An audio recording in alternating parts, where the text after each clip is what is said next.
Okay, so here we are, video number 2 of my presentation over in Atlantic City. I found it great because I just went over this video and, well, this is take 2 because there was a few things that I wanted to add and correct and modify. So here we are on the journey with all that in mind. Let's go ahead and dip into the second part of the slideshow, right? So up first, we're going to talk a little bit about give AI a clear job. Right? A lot of people will go into AI and give it like a one sentence prompt and not get the results that they want, or maybe they're getting something with a generic, type of email response, and it's not really working out too well for them. So we got a little bit of a guide here of, how to get the best results for the prompts that you're giving out. So again, AI without a clear job is chaos, right? Without a login, right? All these different directions you want to go. You want to make sure that you know what the target is so that you can hit that target.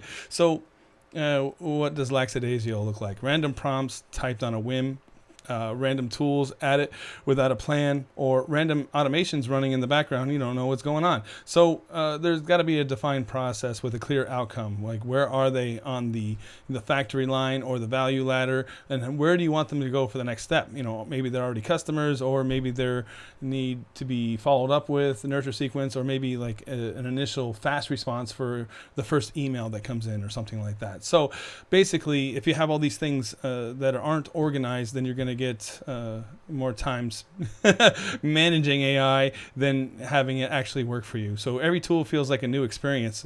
Understand what the tool does and be able to use that with a focused laser precision point, right?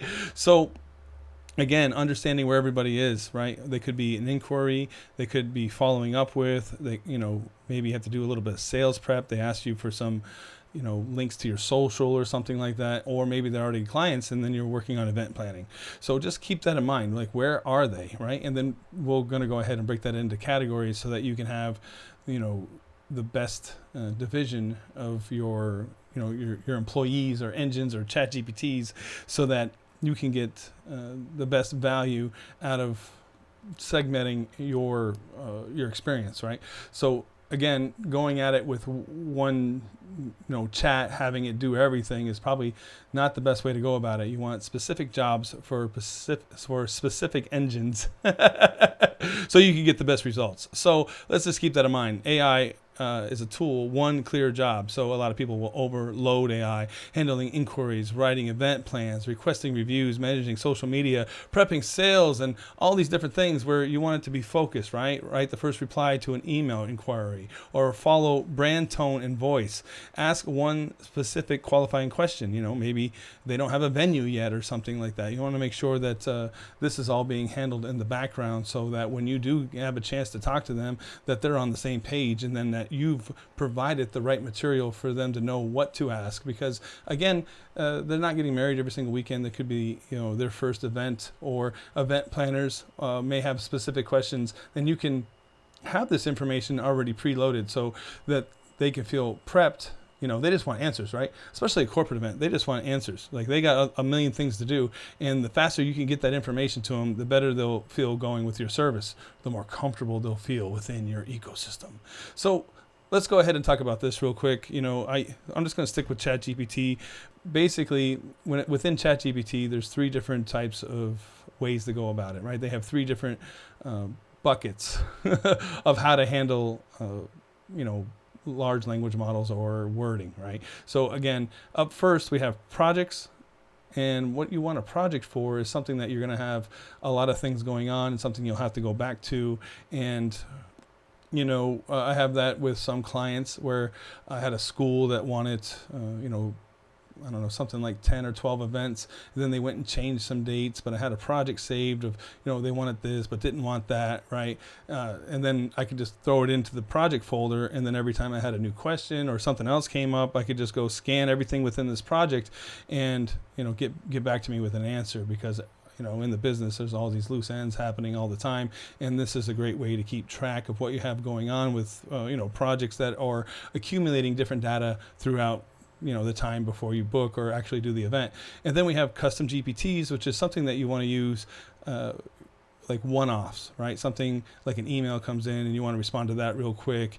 That's something that you would use a custom GPT for. So help you think, write a plan, and follow a defined process. Now, when you create custom GPTs, you want to make sure to include the brain we had from the first video that asks you all the questions. So if there's any tinkering you have to do depending on what the project is, right? Something for social media posts would be something different than for a client versus anything else you have going on. So custom GPTs, I have one personally called King Entertainment Events Assistant, like Office Assistant, and it's really good for people that are detailed oriented. I am not very detailed oriented, and it has all of my previous answers already saved, so it knows what I like, and then and is able to go out and respond the way I want it to. And with agents are kind of cool because that's when you start linking other softwares to your chat GPT, right? You can connect your Slack or you can connect your Dropbox.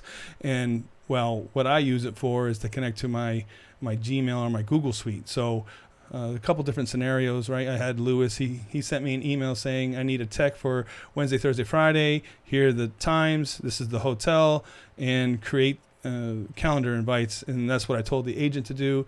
It went ahead and scheduled all the people out, and then all I had to do was go back into the calendar and then add the email address. Now, there's a couple different things with agents that I find kind of cool. It depends on how you want to build it. Like an agent, I built this one that went through my entire inbox of anything that I've done, and was able to put that into a spreadsheet and create past clients, wedding vendors or venues and corporate clients and event planners. And then what it did was it went through my history and, well, it separated them to an Excel sheet, and then I was able to export that. And now I have a way to reach out to them in particular, right? Like, I can send wedding stuff to wedding coordinators. I can send, my video wall content to corporate event planners, that kind of thing. And then over here, I have the wedding event worksheet builder. Well, basically what that does is it takes the timeline. Like within DJ Event Planner, they go through and answer all the questions of what they want for their timeline.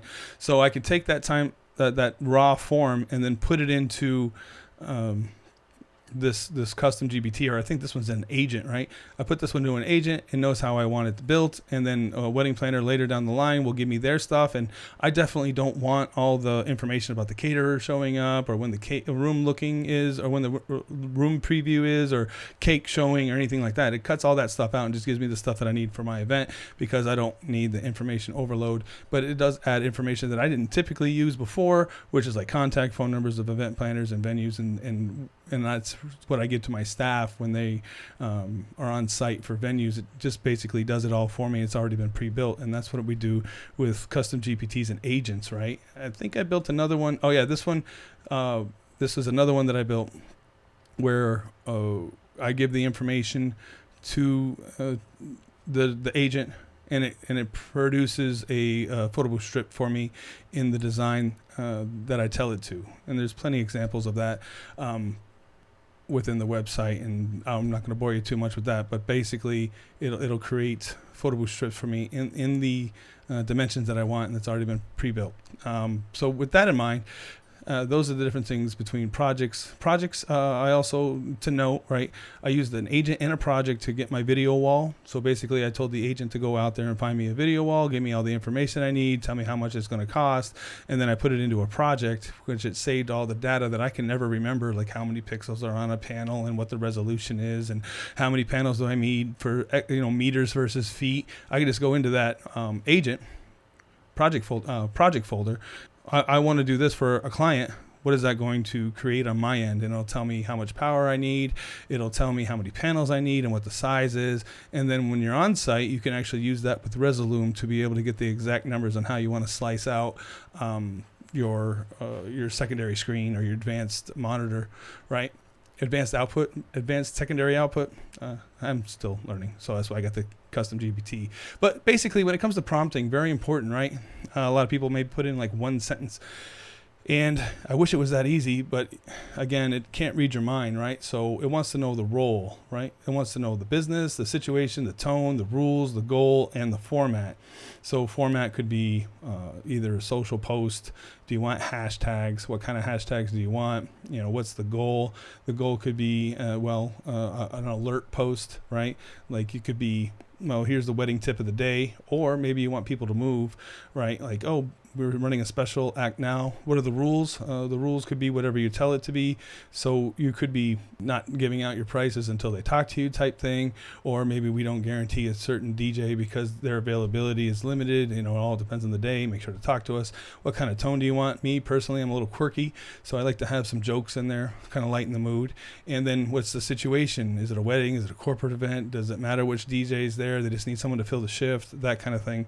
And then of course the business, if you're a DJ or wedding planner or event planner, that kind of thing. And a role, are you the business owner or assistant? Because sometimes you just want to tell people that, hey, look, you know, this is what I got, and I'll go talk to the boss, right? And all these things you want to kind of keep in mind when you're using your prompting. I created an Event Pro prompter for you, so it'll ask you all the questions, you know, when you're creating your prompts, so that you could be most efficient and get the most out of your LLM. Okay, so again, let's not overload one chat. Let's not overload one. You don't want it to go all over the place, because it'll get confused, because it'll have all the information. And then when you create custom GPTs, you can tell it only use the information that's in this thread, and not to get too confused when you start doing one-offs, right? Like let's say somebody just sends an email real quick and something you'll never have to look back at again, but you want to respond, you can, within your chat GPT, just create a new window and then answer that question. But with your custom GPTs, you want to keep your things or keep your categories blocked off, so that when you're dealing with a certain type of situation, that you're in the right GPT, and it'll move it around along the line. And that's back to the value ladder of where your customers are, or leads, or wherever. You could be talking to a vendor, right? So you have a separate category for depending on who you're talking to. So again, your sales, right? New inquiries, you would prompt your custom GPT for new inquiries, pricing questions, objections, follow-up, and booking the next step. And then of course, another custom GPT would be about event planning. Did you fill out your forms? Do we have our timelines? What are the event details? Are there any worksheets they have to fill out? And final preparations to make sure you've got all the music and that kind of thing.